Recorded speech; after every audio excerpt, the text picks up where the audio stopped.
Assalamualaikum warahmatullahi wabarakatuh. Alhamdulillah, alhamdulillahi alladzi khalaqal mauta wal mauta wal hayata liyabluwakum ayyukum ahsanu amala wa huwal azizul ghafur. Asyhadu an la ilaha illallah wahdahu la syarika lah wa ashhadu anna sayyidana wa nabiyyana Muhammadan abduhu wa rasuluh la nabiyya ba'dah. Allahumma fasalli wa sallim wa barik ala sayyidina Muhammadin wa ala alihi wa ashabihi ajma'in, amma ba'd. Faqala Allah ta'ala fil Qur'anil Karim, a'udzu billahi minasy syaithanir rajim. Bismillahirrahmanirrahim. Ya ayyuhalladzina amanu taqullaha haqqa tuqatih wa la tamutunna illa wa antum muslimun. Shadaqallahul adzim. Bersyukur kita kehadirat Allah Subhanahu wa taala dengan segala nikmat yang kita rasakan pada saat ini. Bersolawat kita sampaikan kepada ruh junjungan alam yakni Nabi Muhammad sallallahu alaihi wasallam. Allahumma salli ala sayyidina Muhammad wa ala ali sayyidina Muhammad. Bapak Ibu para hadirin wal hadirat jemaah sidang salat zuhur rahimakumullah. Kita akan menyambung kembali kajian kita pada kitab Nasaihul Ibad pada hadis yang kedua. Maka pembahasan kita pada perjumpaan kali ini dituliskan oleh penulis wa min asbabi husnil khatimah, dan sebahagian upaya agar kita meraih ataupun mendapatkan husnul khatimah. Apa itu husnul khatimah? Husnul khatimah itu adalah akhir yang baik. Kalau kita melihat bagaimana Allah Subhanahu wa taala menilai diri kita ini ternyata bukan hanya dari awal, tapi bisa jadi Allah Subhanahu wa taala menjadikan nilai dari diri manusia itu di akhirnya. Seperti yang pernah kita sampaikan bahwa manakah yang lebih utama, manakah yang lebih baik antara mantan ustadz dengan mantan preman, gitu kan? Tentu kita menjawabnya bahwa mantan preman yang dahulunya dia preman sekarang sudah menjadi ustadz, alhamdulillah. Tapi kalau sudah mantan ustadz, tentu akhir daripada kehidupan dan penilaian bukan hanya Allah Subhanahu wa taala, bahkan manusia sendiri pun menilai bahwa orang yang awalnya baik tetapi disebabkan karena menturutkan hawa nafsunya sehingga dia keluar daripada jalur ilmu yang dipelajarinya ataupun yang dimilikinya, sehingga dia menjadi orang yang tidak disukai dalam agama.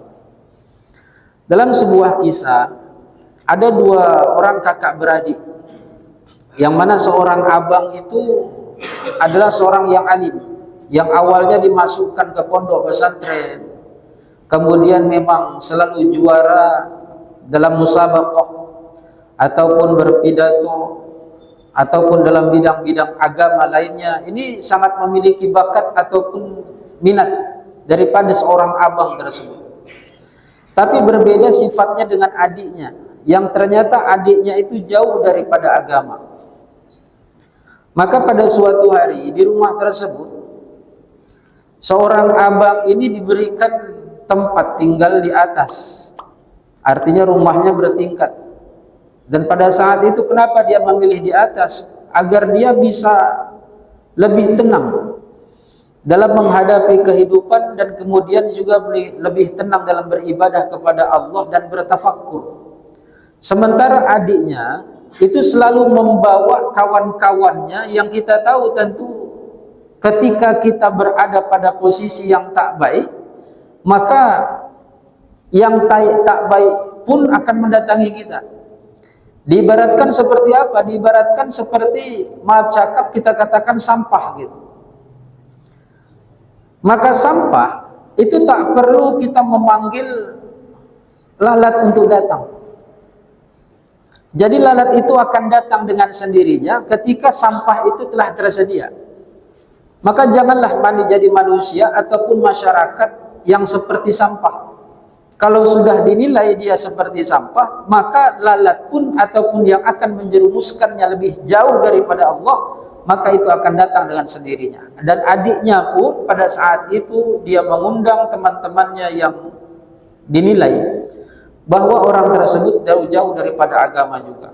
Suka berpesta pora, suka minum minuman keras, bahkan mengkonsumsi obat-obat terlarang. Namun dengan sayangnya seorang abang kepada adiknya, abangnya ini tidak berhenti untuk mendakwahkan, mengajak kepada adiknya agar segera bertobat, meninggalkan dunia-dunia yang akan menjerumuskannya ke dalam murkanya Allah. Inilah sayangnya seorang abang kepada adik. Maka pada saat itu tak henti-hentinya seorang abang pun berdoa kepada Allah agar adiknya itu diberikan hidayah oleh Allah Subhanahu wa taala supaya adiknya ini bisa mendapatkan jalan yang lurus, jalan yang diridhoi oleh Allah Subhanahu wa taala.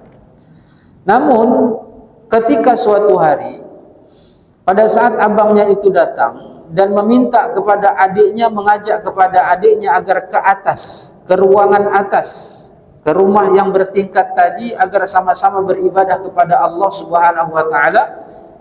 Adiknya pun mengatakan, "Bang, jangan terlalu alim kita hidup di dunia.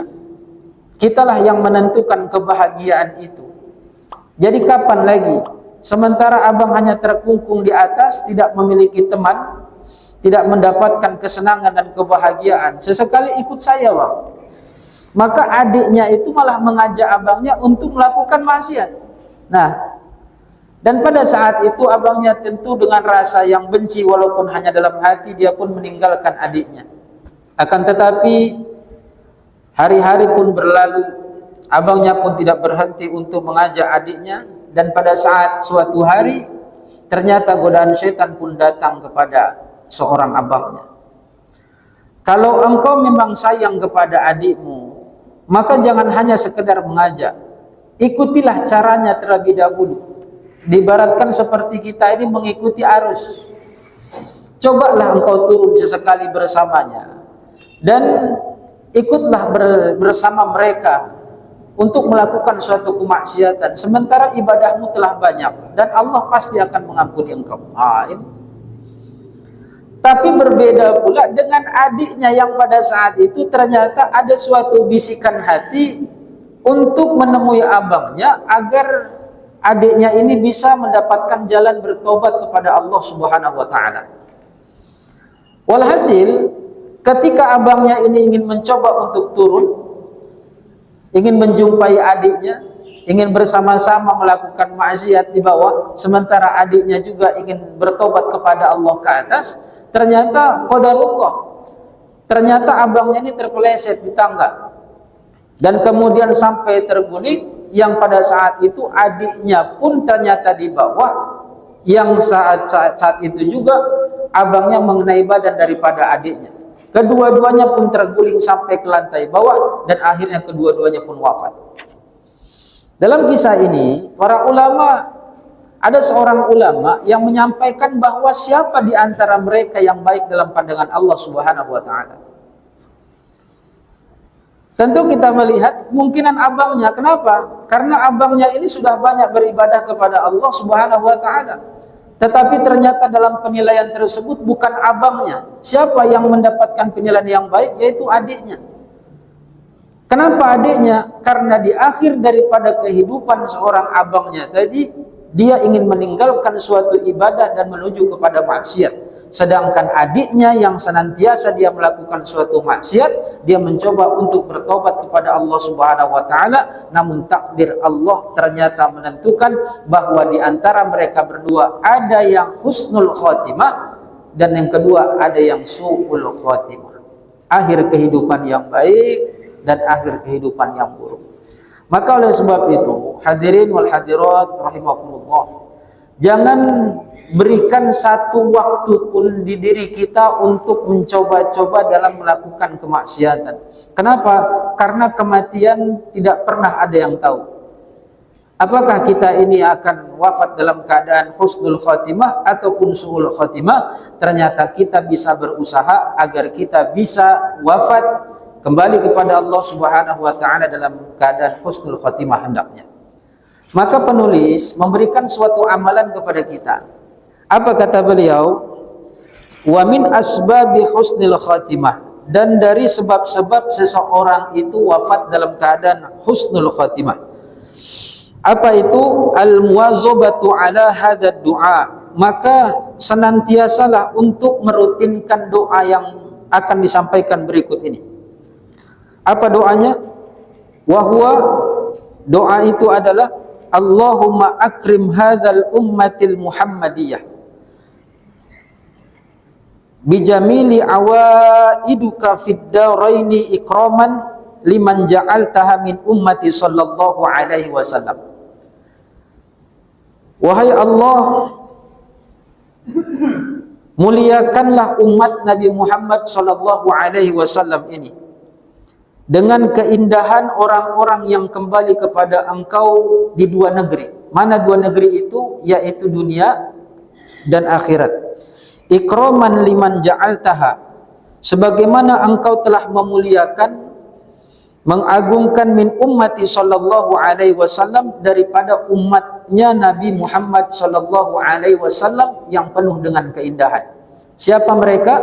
Yaitu para sahabat Nabi sallallahu alaihi wasallam, para ulama, para aulia, para orang-orang yang soleh. Maka mereka diberikan keindahan oleh Allah Subhanahu wa taala karena mereka mengikuti Rasulullah sallallahu alaihi wasallam. Adapun doa yang kita bisa lazimkan, apa doanya? Saya ulangi, doanya adalah Allahumma akrim hadhil ummatil Muhammadiyah bijamili awaiduka fid daraini ikraman liman ja'altaha min ummati sallallahu alaihi wasallam. Maka apabila Bapak Ibu yang menginginkan dengan doa ini, bisa dilihat di channel Mencari Teman, yang mana bisa dilihat nanti di YouTube ya, Mencari Teman Masjid Baitul Salam. InsyaAllah doa ini kalau kita lazimkan, maka insyaAllah kita bisa berusaha untuk memperoleh. Mudah-mudahan kita semua yang hadir pada saat ini secara khusus, kita akan meninggalkan dunia ini dalam keadaan husnul khotimah hendaknya. Amin ya rabbal alamin. Demikian yang dapat saya sampaikan. Mohon maaf atas segala kesalahan kekurangan. Terima kasih atas segala perhatian. Subhanakallahumma wa bihamdika nasyhadu an la ilaha illa anta nastaghfiruka wa natubu ilaik. Wabillahi taufiq wal hidayah. Wassalamualaikum warahmatullahi wabarakatuh.